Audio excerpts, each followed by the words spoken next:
ও মাই god.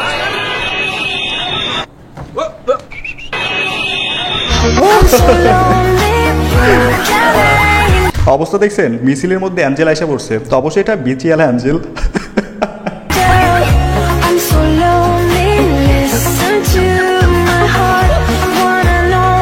যাই হোক, finally গানটা পূর্ণতা পেল।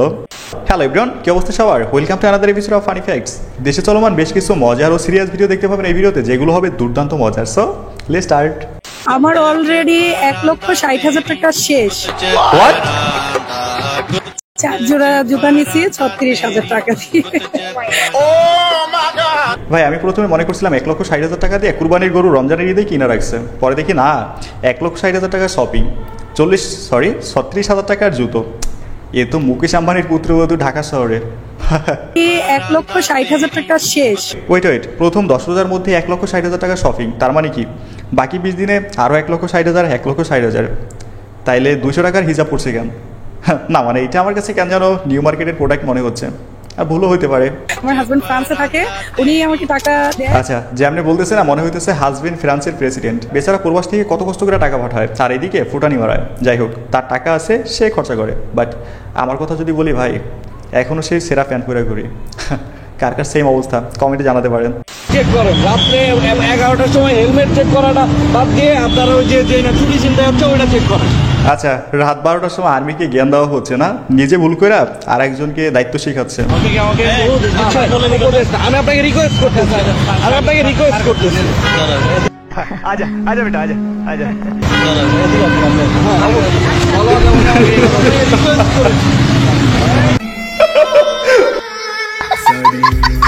খতম, টাটা বাই বাই, এর খেল খতম। উপদেশ আর জায়গা পেল না, এখন সাইডে নিয়ে সব উপদেশ শোনা হবে। সেনাবাহিনী এবার বিশাল মনের অধিকারী, তারা কাউকে নিলে খালি হাতে ফিরাই দেয় না। যাই হোক, সব জায়গায় জ্ঞান দেওয়ার আগে সাবধান। এরপরে কি বলছিলাম, পুলিশে ধরছে এখানে খালতো ভাই, আচ্ছা, পুলিশে ধরছে পর খালতো ভাই বোন বলছে। তুমি এই বয়সে যদি এগুলো করো, তুমি আমাদের বয়সে তুমি বলতে ঘুরে ঘুরে দেয় শেষ করে দিবে। এতে নাই চেয়ার টপ নাই চাকরি, কেমনে চালাবি? তোর বাদ কেন চালাবি? তোর বয়স হলো 15 বছর, তুমি এটা হ্যাঁ আচ্ছা কর্ম করবে। দেখি কর্ম করবো, আমি তো কর্ম করতে না। ভাই দেখছেন কি ভালোবাসা, লোকে বলে না কর্ম করলে ফল পাওয়া যায়, এখানে তো পুরো উল্টো হয়ে গেছে, কর্ম না করে ফল ফুল সব পাওয়া গেছে। বিশ্বাস করেন ভাই, এদের এই বয়সে আমি পেট ভিজাইতাম, আর এরা বউ ভিজানোর লাইসেন্স নিতে চলে আসছে। কে যেন বললো কর্ম করে খাওয়াইবে, ভাই একটু খুঁজে দেখেন এই পোলার পকেটে চুল কাটা টাকাটাও পাইবেন না। আর কর্ম এরে তো রাজমিস্ত্রির হেল্পারের কাজেও নিবে না। যাই হোক, বিয়ে করাই দেন, কোনো সমস্যা নাই, শরীরে উত্তেজনা কমে গেলে 2-4 দিন পর সব ঠিক হয়ে যাবে। ফাঁসি চাই। দর্শক এইভাবে যদি দর্শন করে ঘুরে, তাহলে কোনো মা বোন তো বাড়িতে বাহিরে কোথাও নিরাপত্তা নাই। আমাদের একটাই দাবি, দর্শকের ফাঁসি চাই। দর্শক এইভাবে বাহিরে ঘুরতে পারবে না, তাহলে তো আমাদের কোনো নিরাপত্তাই নাই। যদি আমরা নিরাপত্তা না পাই, তাহলে দেশে সরকার রেখে কি লাভ? বোন আমার মনের প্রত্যেকটা কথা বললো। আমি বুঝি না আমাদের গভর্নমেন্ট ধর্ষকের বিরুদ্ধে কঠিন আইন পাস করতেছে না কেন? কয়েকদিন আগে দেখলাম যে ধর্ষকের বিচার 90 দিনের মধ্যে কার্যকর করা হবে। কেন রে ভাই, এটা 3 থেকে 7 দিন না কেন? পৃথিবীর বিভিন্ন দেশে ধর্ষকের সাজা ক্রস ফায়ার, জনসম্মুখে ফাঁসি, পাথর মারা। বুঝি না এরকম কোনো একটা আইন আমাদের দেশে পাস করা হয় না কেন? অন্তত জনসম্মুখে ফাঁসিটা কার্যকর করা হোক, দেখবেন ধর্ষক বা ধর্ষকের সংখ্যা একদম মাটিতে নেমে গেছে। ফাঁসি দিতে হবে সবার সামনে, পাবলিকলি ওদের, এটা ছাড়া আর কোনো ওয়ে নাই। আমাদের ইসলাম যেটা বলছে, যদি আমরা এটা একবার হলো বাস্তবায়ন করতে পারি আমাদের দেশে, তাহলে আপনারা পরের দিন থেকে দেখবেন রেপের সংখ্যা, রেপ না যে কোনো টাইপের ক্রাইম, ওরা সব স্ট্যাটিস্টিক্স অনেক কমে যাবে। ঠিক আছে, ধর্ষকের শাস্তি ইসলামী আইন মেনেই হওয়া উচিত, তাইলেই দেখবেন সবগুলো একদম তারের মতো সোজা হয়ে গেছে। এটা আমার ভালো লাগার একটা ভিডিও। প্রথমে বলে নেই, কিছু জায়গায় আমি ব্লার করে দিতে পারি, কারণ তা না হলে ইউটিউব সমস্যা করবে। কার এই ভিডিওর কনটেক্সটটা হচ্ছে, এই ছেলে বাপের বয়সী মুরব্বীকে জনসম্মুখে মারতেছে। ওয়েট,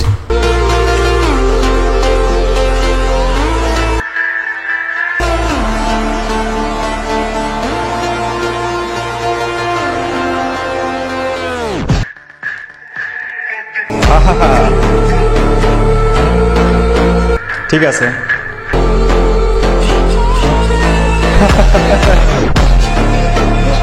ভাই একেই বলে সাইকোথেরাপি। কথা আছে না, যেমন কুকুর তেমন মুগুর, এইগুলারে এমনি সোজা করতে হয়। অন্যায়ের বিরুদ্ধে আমাদের সবার এভাবেই দাঁড়াতে হবে। চুতিয়া। আমি থানায় এসেছি, আমার বিরুদ্ধে প্রকাশ্যে আমি একটা ধর্ষণের হুমকি পাই। ও মাই গড, কার এত বড় কলেজা আসলে।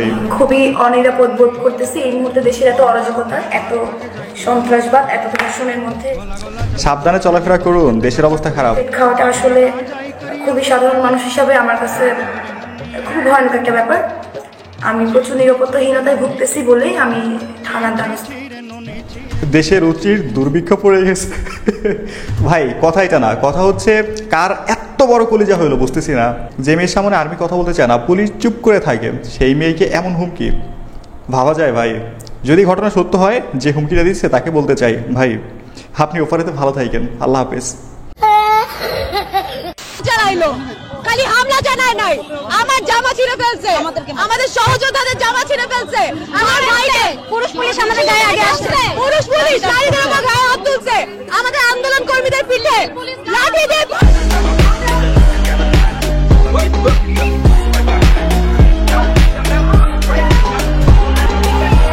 পুলিশের গায়ে হাত দেবা আর তোমাদের চুম্মা দিবে না ভাই, এদের জ্বালায় দেশে আর থাকা যাবে না। ওই পার থেকে একজন পেন দেয় আর শাহবাগ মরে এরা লাফায়। এই শাহবাগীগুলোরে দেখলেই মেজাজটা খারাপ হয়ে যায়, বিশেষ করে এই মেয়েরে। এর আপনি ফিউচার লিডার অফ শাহবাগী উন্নয়ন অ্যাসোসিয়েশন, সংক্ষেপে শাহুয়া বলতে পারেন। وضع حجر الأساسي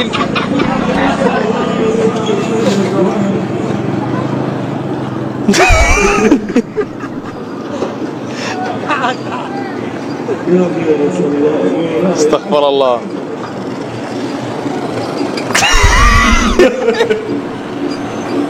وين راح؟ يلا سيطر عليك بطني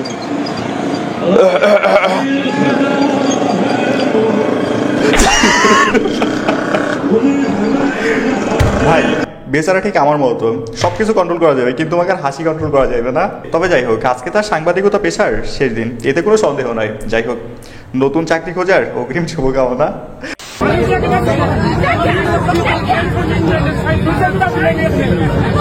আচ্ছা, বিমানের মধ্যে ঝগড়া,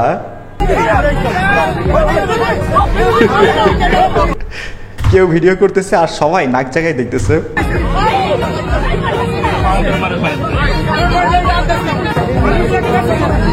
আচ্ছা ভাই, এই ভিডিও দেখে প্রথমে ভাবছিলাম হয়তো গুলিস্তান টু মিরপুর লোকাল বাসের ভিতরের দৃশ্য এটা, পরে দেখি না বিমান। কথা আছে না, ঢেকি স্বর্গে গেল ধান ভাঙে, ঠিক তেমনই এদের অবস্থা। এদের স্বভাব জীবনও ভালো হইবে না। ও মাই গড, রতন টাটার বড় ছেলে, উপসিট রতন টাটার তো ছেলে নাই, মুকেশ আম্বানির বড় ছেলে।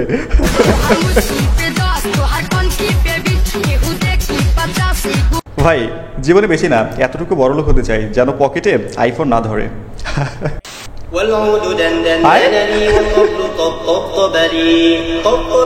ভাই ফজরের নামাজ পড়তে মসজিদে গেছেন ভালো কথা, যাওয়ার আগে ফ্যানটা তো একটু চেক দিতে হবে, এটা আপনার প্যান্ট না বউয়ের পায়জামা?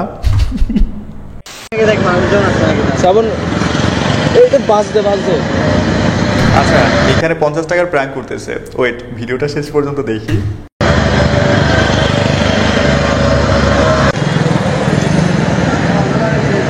কিরে কেউ আসছে না কেন? আহা, দেখলো না।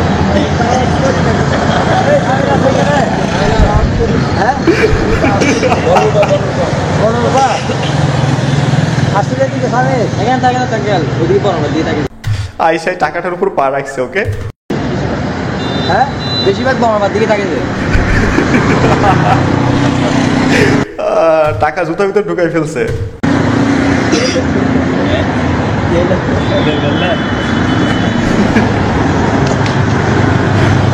দেখলেন তো ভাই ভণ্ড কাকে বলে।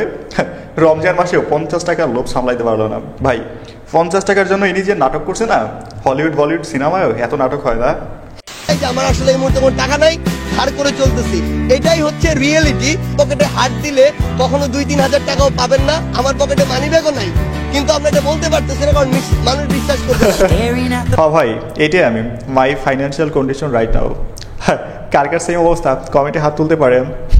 জেনারেশনের ছেলেগুলা আমি খুব কম পাইছি, মানে যারা একটু বৃদ্ধ, মানে একটু বয়স্ক, এই লোকেদের একটু সমস্যা বেশি। ওনারা খুবই পরিমাণে, মানে খুব বাজে পরিমাণে হচ্ছে চেষ্টা করে আমাদেরকে ইফটিজিং করার বা আমাদেরকে বিরক্ত করার। তো দেখা গেছে আমরা অনেকেই প্রতিবাদ করি, অনেকেই করি না। যেমন ধরেন একবার আমি একটা ঘটনা শেয়ার করি। একবার আমি হচ্ছে এখান থেকে কারমাজা থেকে মিরপুর যাচ্ছি, তো এক বয়স্ক, মানে খুবই বলতে 80+ এরকম আর কি, একদমই খুবই বয়স লোক, কিন্তু লোকটা খুবই স্ট্রং, মানে আর্মিতে যেরকম থাকে ওরকম আর কি স্ট্রং। তো উনি এসে আমার পাশের সিটে বসার পরেই হচ্ছে সে খুবই উল্টাপাল্টা কাজ করার চেষ্টা করতেছিল। তো আমি কতক্ষণ বসে অবজারভেশন করলাম, কারণ সে বয়স্ক। এখন আমি হুট করে যদি তাকে একটা থাপ্পড় লাগে, জিনিসটা খুবই খারাপ দেখাবে, কারণ শত হচ্ছে তো আমার বয়সে বড়। আমি হচ্ছে কতক্ষণ এটা দেখার পর যখন দেখতেছিলাম যে না উনি খুবই বেড়ে যাচ্ছে, মানে বিষয়টা খুবই বাড়াবাড়ি হচ্ছে, তো আমি তখন ফোনের ক্যামেরা অন করে বললাম আপনি মাস্ক খুলেন, আপনি এখন বলেন কি বলবেন, আমি আপনাকে দেখতে চাই এখন। এইবার বলেন আমরা কোন সমাজে বাস করি যেখানে বাবা দাদার বয়সী বৃদ্ধ লোকেরা মেয়েদের জন্য বেশি অনিরাপদ? কিচ্ছু বলার নাই, বাট একটা কথাই বলতে চাই, ধর্ষকের শাস্তি জনসম্মুখে ফাঁসি হওয়া উচিত, তাও 3 থেকে 7 দিনের মধ্যে।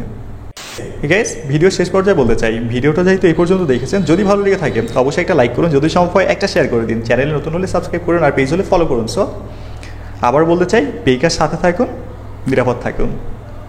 পেইকা, নিরাপদ লেনদেনের নতুন দিগন্ত। আল্লাহ হাফেজ।